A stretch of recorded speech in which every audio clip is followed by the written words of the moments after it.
YouTube? It's me, John Avenger, once again, and welcome to another review. This is the review of the 1989 sequel classic to one of the greatest comedies of all time, and that is of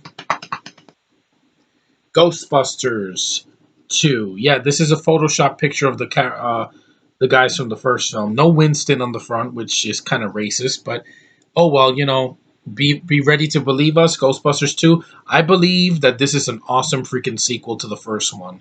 Some people say it's not as good as it. Yeah, it's not as funny as the first one. Like, the first one is more has more witty one-liners, and it has more, the characters, the actors are more into it. But I love this sequel. I watched this more than the first one, and I even love it more than the first one. I know that's controversial, but I watched this more when I was a kid.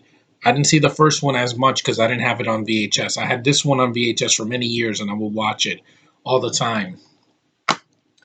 And this to me is underrated because a lot of people crapped on it. They were expecting it to be better than the first film. I like this picture. It's pretty cool. This is definitely from the second film because Winston doesn't have his mustache. It's a picture of Slimer eating garbage, and uh, Peter McNichol as Janos, who, yeah, he's so over the top. He's such a cartoon. It's a picture of them with the Statue of Liberty, where they control it with the Nintendo, the NES Advantage controller, which is pretty cool. And I watch this every single year when I can on New Year's Eve, around New Year's Eve, because the movie ends on New Year's Eve, and it's awesome. And I love seeing these guys make me laugh, and just the fact that I can watch these guys on New Year's Eve makes my New Year's Eve a lot better. I don't need to drink or go to a crazy party to have a fun time on New Year's Eve. This is a funny movie. I really love the cast coming back. I think the effects are still hold up. And like I said before with the first one, this is going to be better than that reboot coming out next year. I can guarantee that. That's not going to have the practical effects that this has.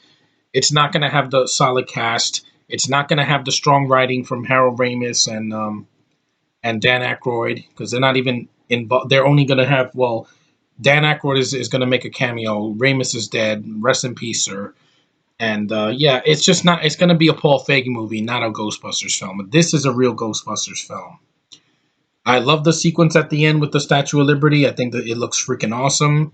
Not as iconic as the Marshmallow Man, but how can you top the first film? When it comes to Marshmallow Man.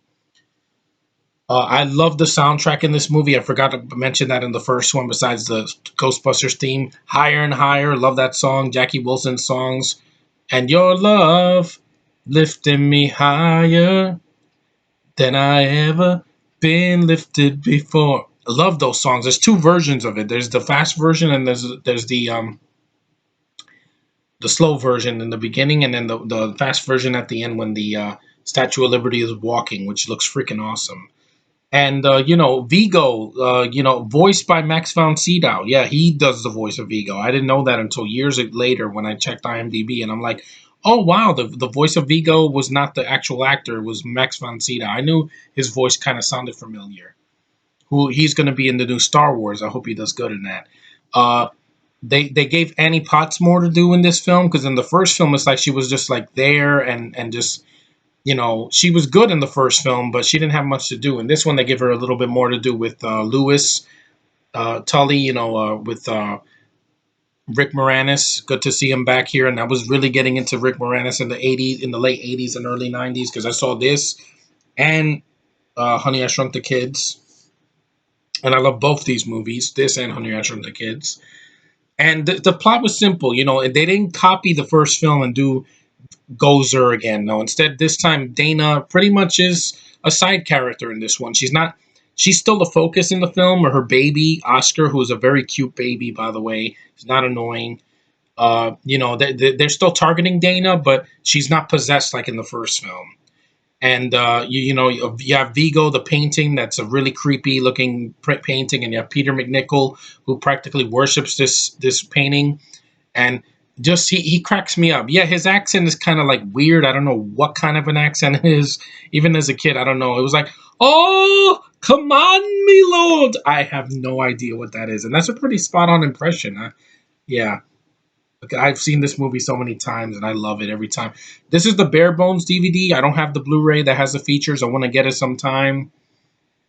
And this is a great sequel. I don't know why people shit on this movie to this day. See the reboot next year, then see this again and tell me which one is better. Which one still holds up and is going to be considered a classic movie. Yeah, that's not going to be the reboot next year. Guarantee it. Um, they gave Winston more to do in this film because in the first film, you don't even see him until like 30 minutes into the film. And with the scene in the beginning with him and Ray as Ghostbusters, going to a kids party and these kids are a bunch of pricks. But hey, it's the nowadays kids are mouthy little bastards, and I love kids, but they shouldn't be mouthy because they should know where they come from and learn some manners. Respect your elders. Just a little message there. Anyway, the kids are like, "Oh, He-Man," and I'm like, "Well, I was into He-Man when I was a kid. I watched the Master of the Universe movie when I was a kid, and I saw the cartoon of He-Man when I was a kid. But I don't know by '89 if it was still popular. I mean, Ninja Turtles were pretty big in 1989, but He-Man, I don't know if '89.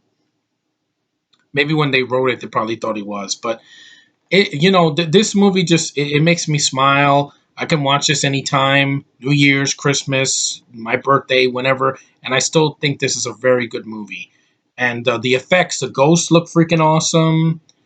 You have a lot of actors in the film. Like the judge is so over the top, he makes me crack up every time I watch it. Like his reactions to the ghosts, that it's very funny. It makes me laugh. And Bill Murray, you got to stop being a dick because this movie was successful. The reboot, you're going to be in there for 5 seconds, and people are going to forget you were even on scene, on the screen.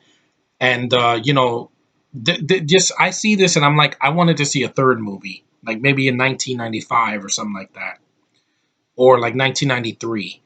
They could have done it. It's just, Columbia Pictures just sat on their asses and they waited too late. And the closest we got to a third movie is that video game, which I do want to check out one day. But this is an awesome sequel. If I didn't say enough, well, problems. There's some things in the first film I wish were in this film. You don't have the Stay Puft Marshmallow Man. They mention him.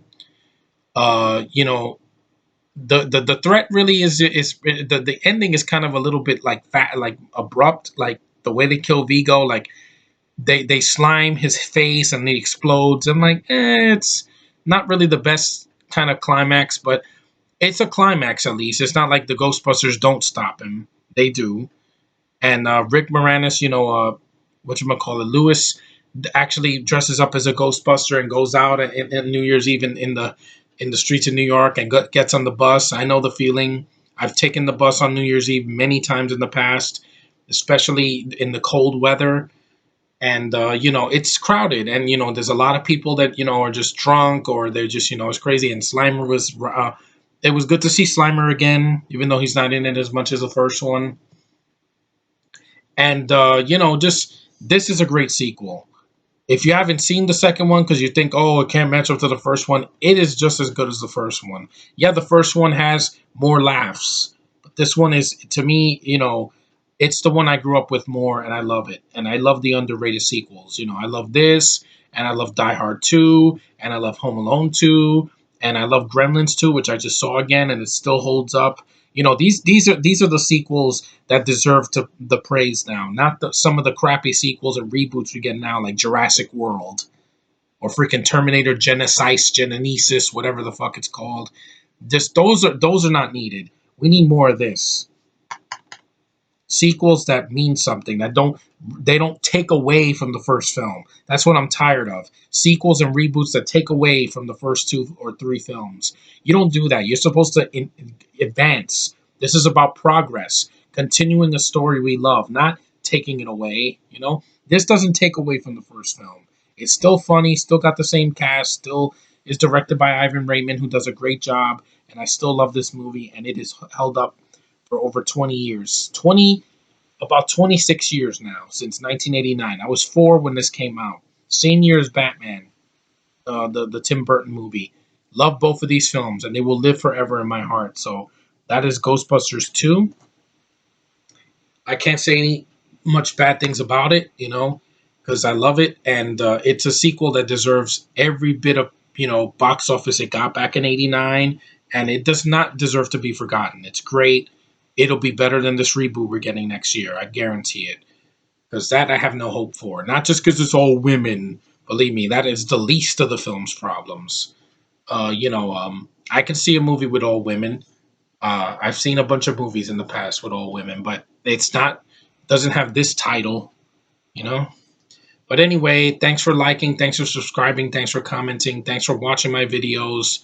I really haven't been getting that many views compared to last year, but hey, I got more subscribers this year than I did last year. And that's a breath of fresh air because it's been very hard this year. This has been one of the craziest years of my life. Just a lot of all the stuff that's happened this year. YouTube has been the least crazy thing in my life. So thanks, guys, for making YouTube a more pleasant experience. Because believe me, this year wasn't easy for me or my family. But anyway, enough of that. Thanks for watching, and stay tuned for more reviews. Hopefully, some horror films I haven't reviewed. So later.